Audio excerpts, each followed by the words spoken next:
성가대를 위해서 더욱더 많이 기도해 주시면 감사드리겠습니다. 이제 벌써 11월입니다. 엊그제 한 해가 시작된 것 같은데 이제 2021년은 2달밖에 남지 않았습니다. 작년과 올해는 코로나19로 인해서 온통 생각이 그 질병과 관련되어 있어서 다른 생각을 많이 못했던 것 같습니다. 이제 다음 주부터는 교회는 정상적으로 운영될 계획입니다. 새벽 예배도 다시 하고 수요 예배도 재개할 것입니다. 그리고 다음 주 주일부터는 오후 속회 모임도 다시 시작할 겁니다. 음식도 자리에 나누어 앉아서 10명 이하로 식사하면 되니까 이제 예배가 끝난 이후 친교도 할 수 있고 말씀을 더 깊게 묵상하고 또한 말씀을 나눌 수도 있습니다.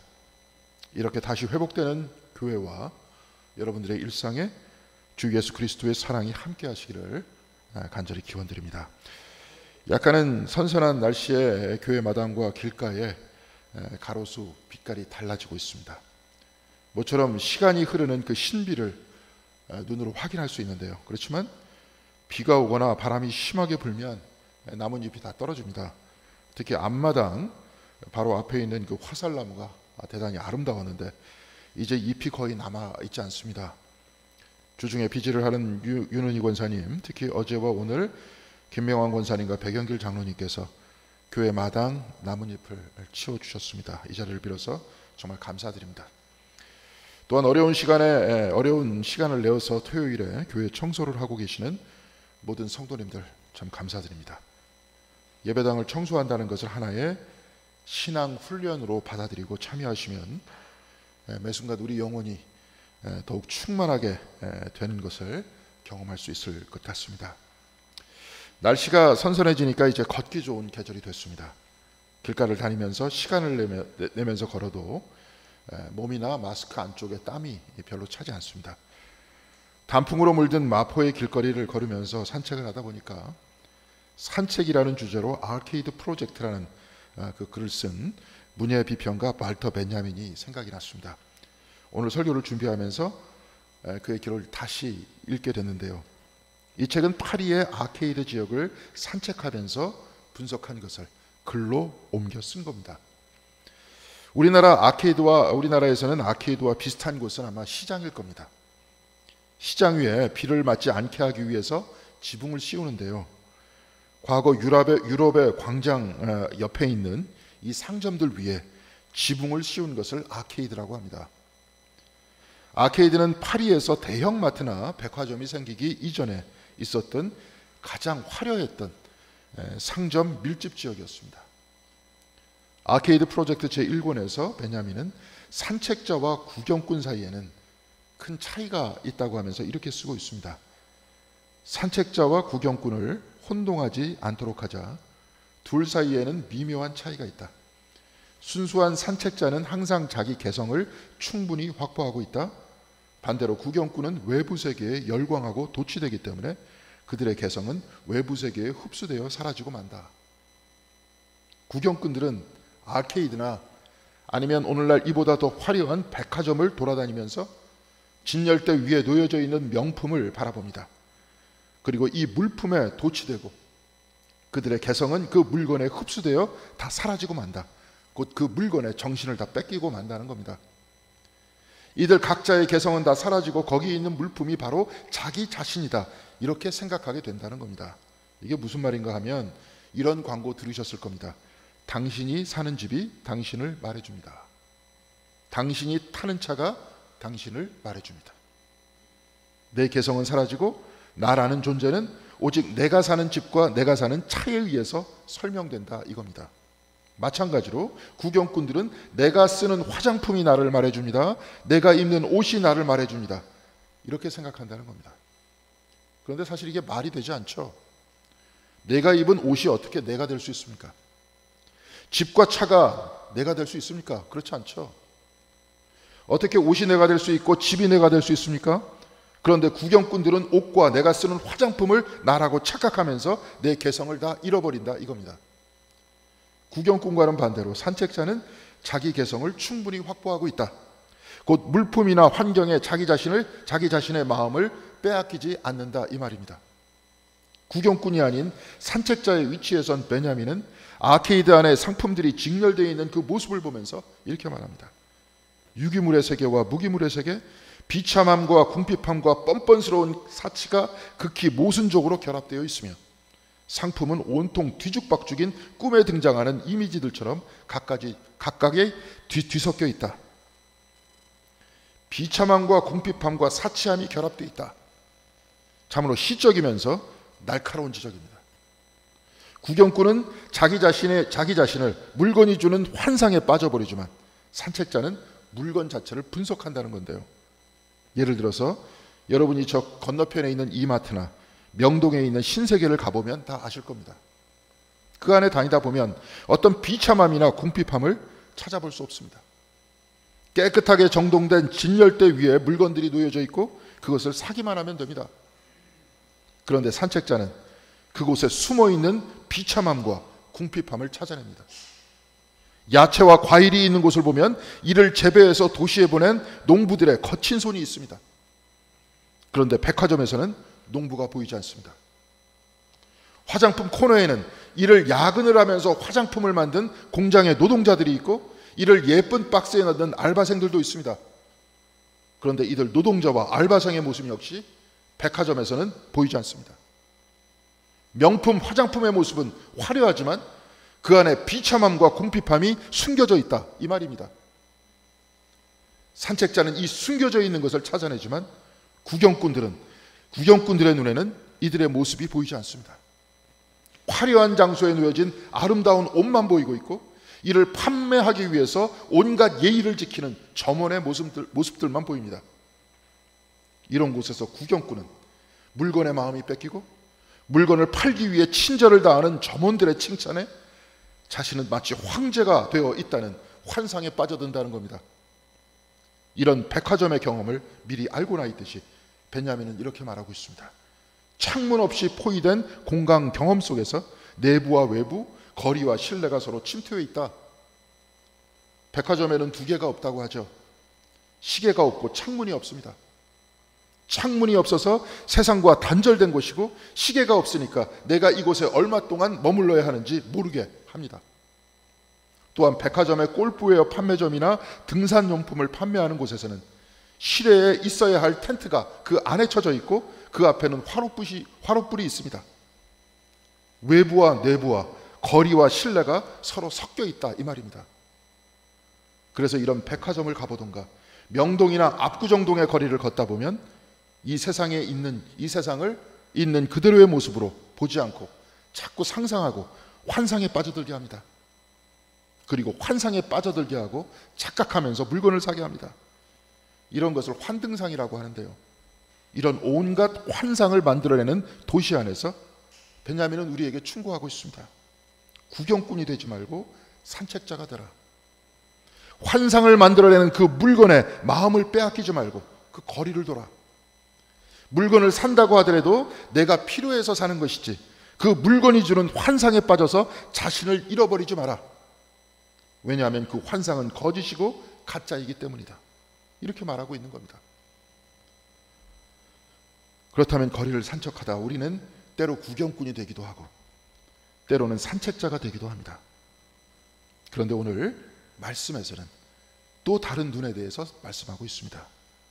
오늘 설교 제목은 하나님의 눈으로 세상을 본다입니다.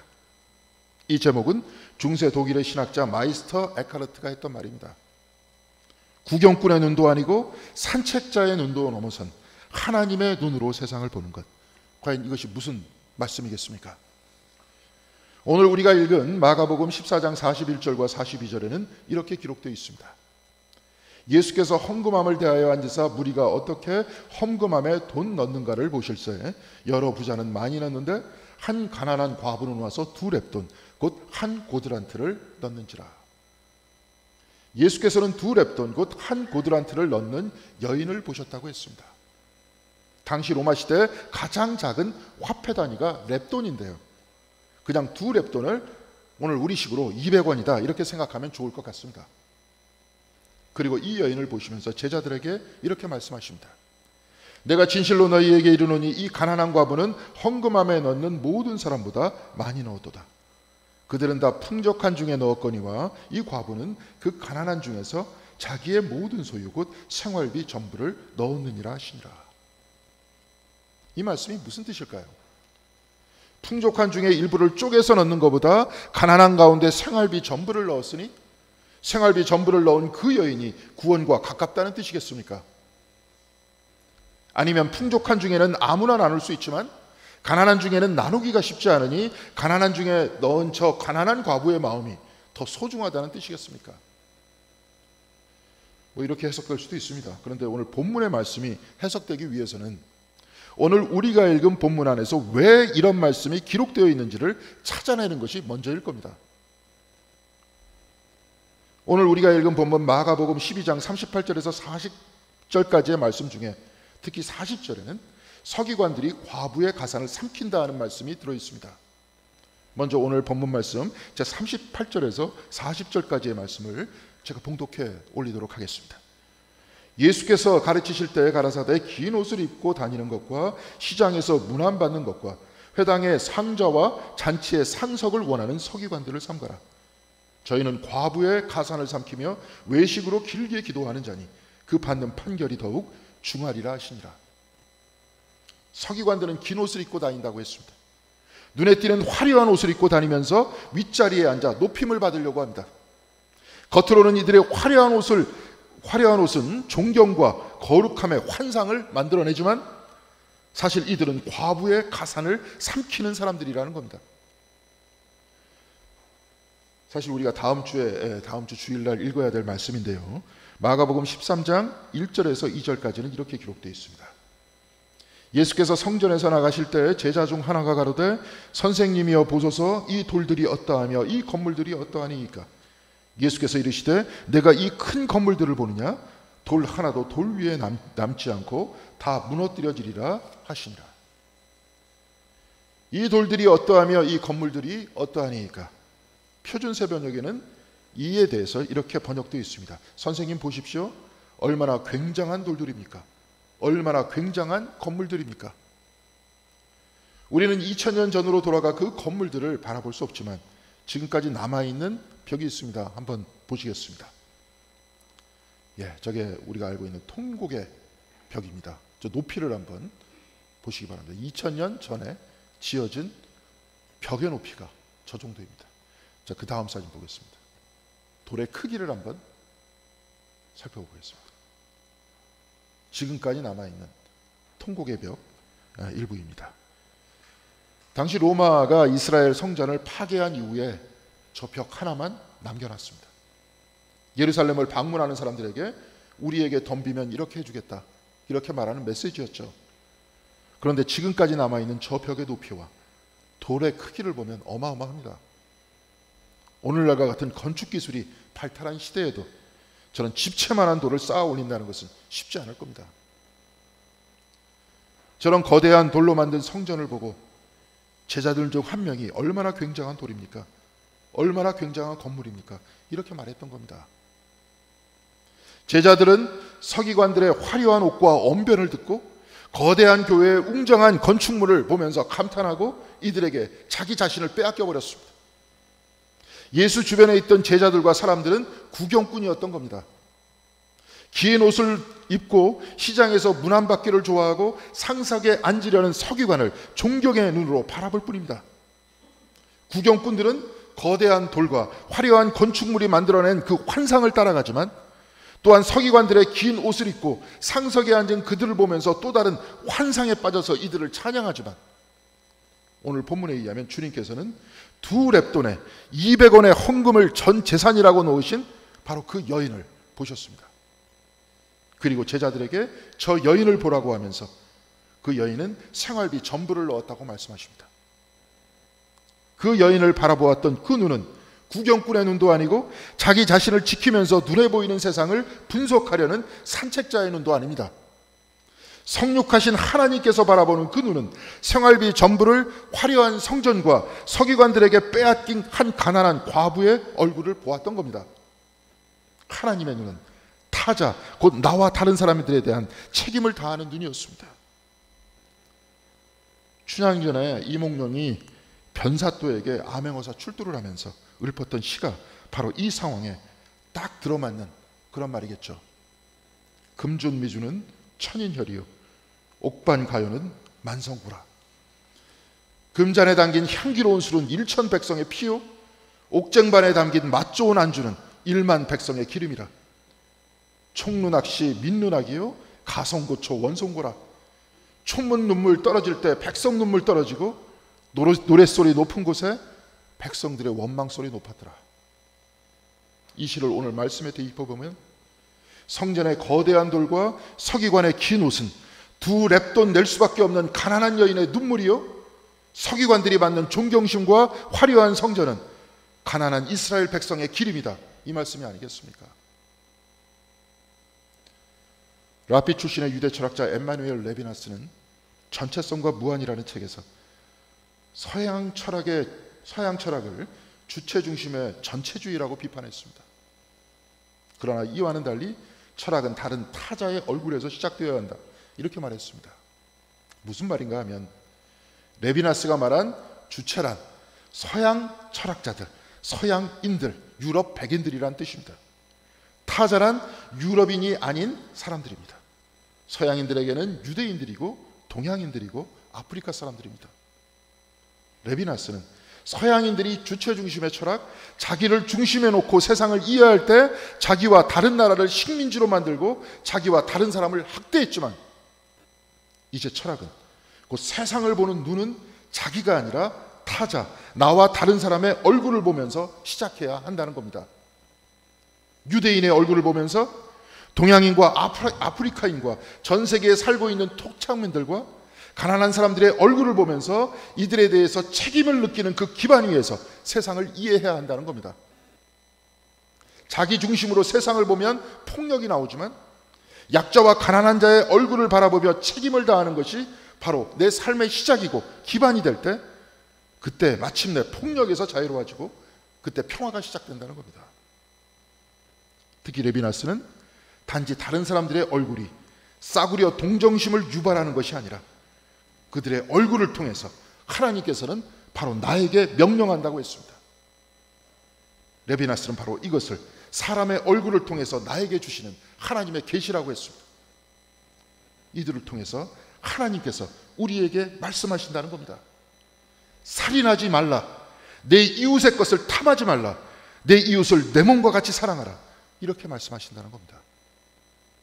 또한 하나님께서는 지금 이 가운데 빈궁한 가운데 계신 한 분 한 분의 얼굴을 보십니다. 오늘 구약 성경의 말씀에서 하나님께서는 시돈의 끝자락에 있는 사르밧에 있는 한 과부에게 엘리야를 보내셨습니다. 그리고 그의 아들을 살리셨습니다.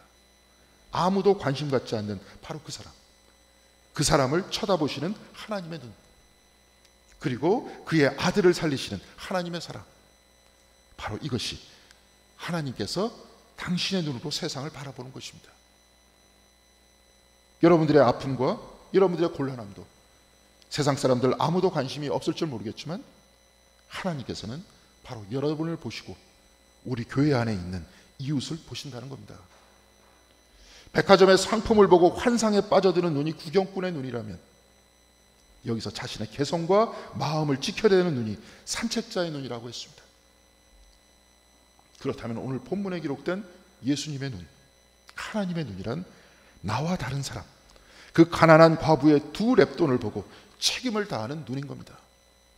바로 이 눈이 구경꾼의 눈이 아니요 산책자의 눈이 아닌 신앙인의 눈입니다. 예수를 통해 우리에게 가르쳐 주신 하나님의 눈인 것입니다. 오늘 주님께서는 제자들과 우리 모두에게 그 여인을 보라고 하십니다.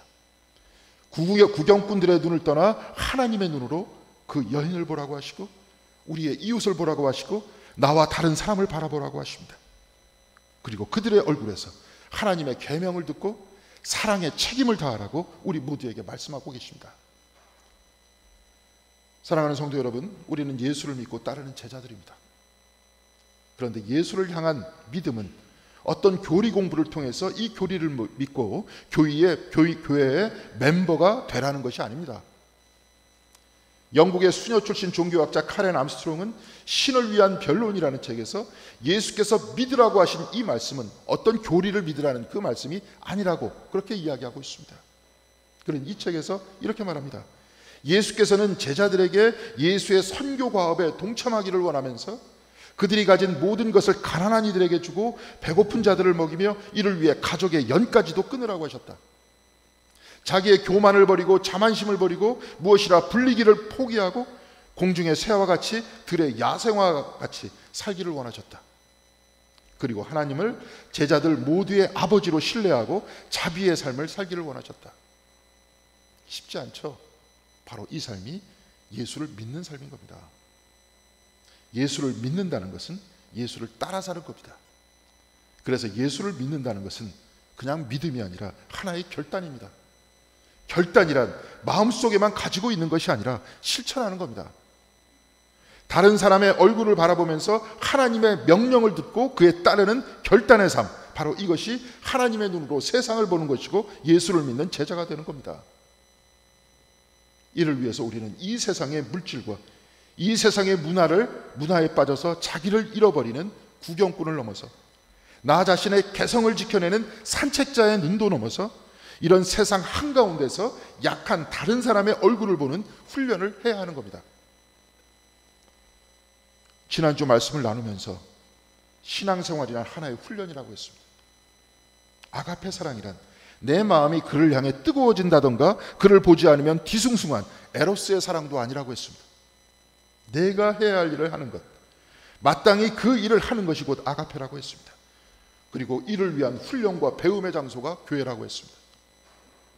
구경꾼이 하루아침에 산책자가 되지 않듯이 산책자도 하루아침에 하나님의 눈을 가질 수 없습니다. 그래서 교회에서는 이런 신앙의 눈을 갖기 위해서 훈련하는 겁니다. 이제 우리는 다음 주부터 속회를 다시 시작할 겁니다.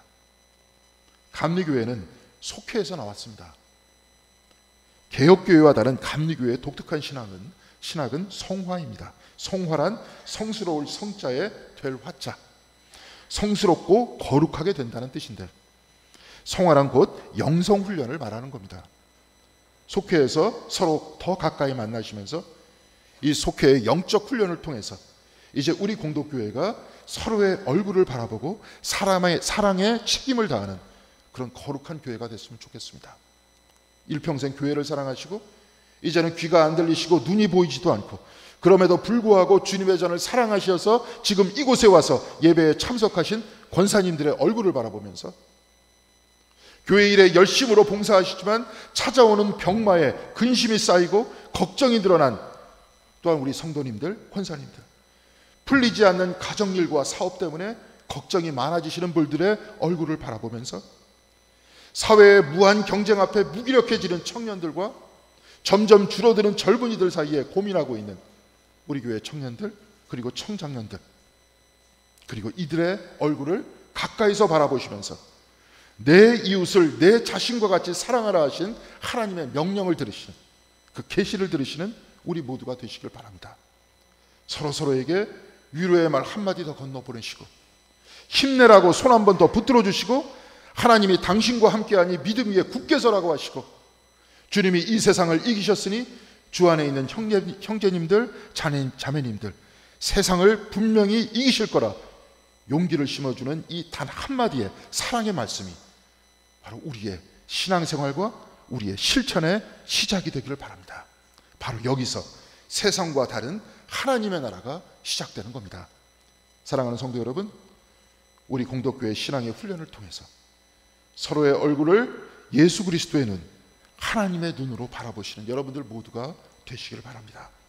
하나님의 계시, 내 이웃을 내 자신과 같이 사랑하라는 이 아가페 사랑의 명령에 응답하시는, 그리고 이를 훈련하시는 주님의 제자들이 다 되시기를 주님의 이름으로 간절히 기원드리겠습니다. 기도하시겠습니다. 사랑과 은혜가 충만하신 하나님 감사드립니다. 우리 모두에게 무한한 생명을 허락하여 주시는 애 감사드립니다. 우리의 행동이 어떠하든지 우리의 생각이 어떠하든지 단 한순간도 놓지 않고 우리에게 생명을 주시고 우리에게 은혜를 부어주시고 계셨사오니 주여 우리의 영의 눈을 뜨게 하시고 하나님을 만나게 하여 주시옵소서.